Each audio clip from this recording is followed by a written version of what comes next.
Bonjour, c'est Anaïs. Aujourd'hui, je voulais vous parler d'une notion là, qui trotte dans ma tête depuis un petit moment, qui est le fait de ne pas être dommageable.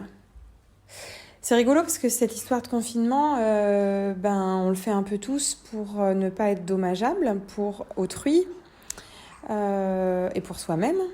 En tout cas pour la santé publique, donc pour l'autre, qui inclut soi.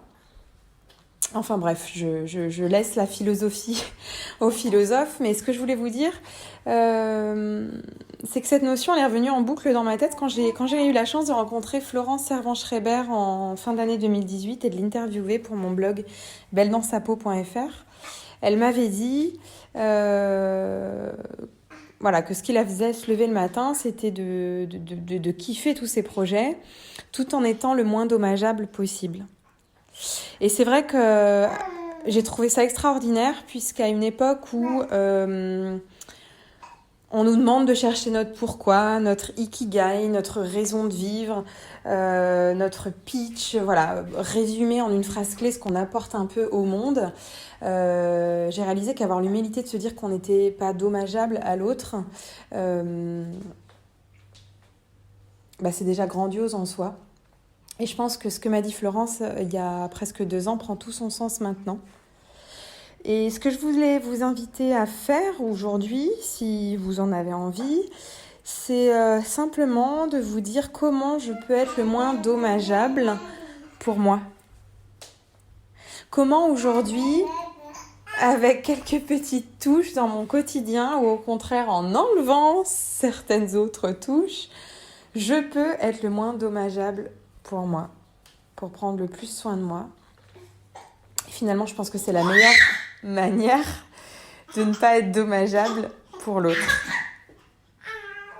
Voilà, c'était ma réflexion du jour qui est très courte. Donc, ce que je vous propose, c'est de vous mettre debout. Debout, les jambes écartement du bassin, plutôt détendues, secouer un petit peu les genoux, les épaules. Et de prendre une grande inspiration en même temps qu'on va lever les 2 bras bien haut vers le ciel, ça donne.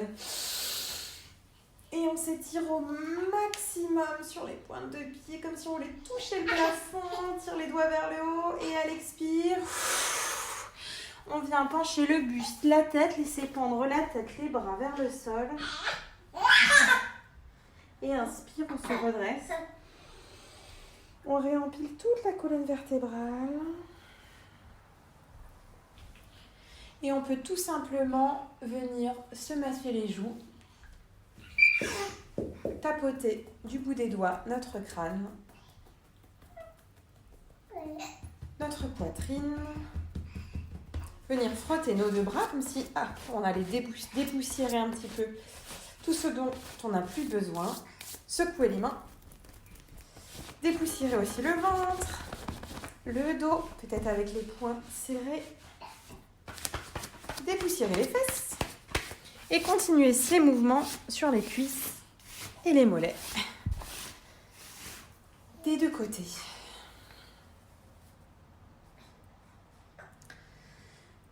Vous pouvez prendre une profonde inspiration, profonde expiration. Et je vais vous laisser là sur cette technique de réveil du corps, d'évacuation, peu importe les mots, c'est pas ça qui est important. Et juste vous rappeler à l'esprit d'être le moins dommageable pour vous aujourd'hui. Belle journée, prenez soin de vous et des vôtres. Amusez-vous bien dans ce chaos ambiant. Et puis à très vite.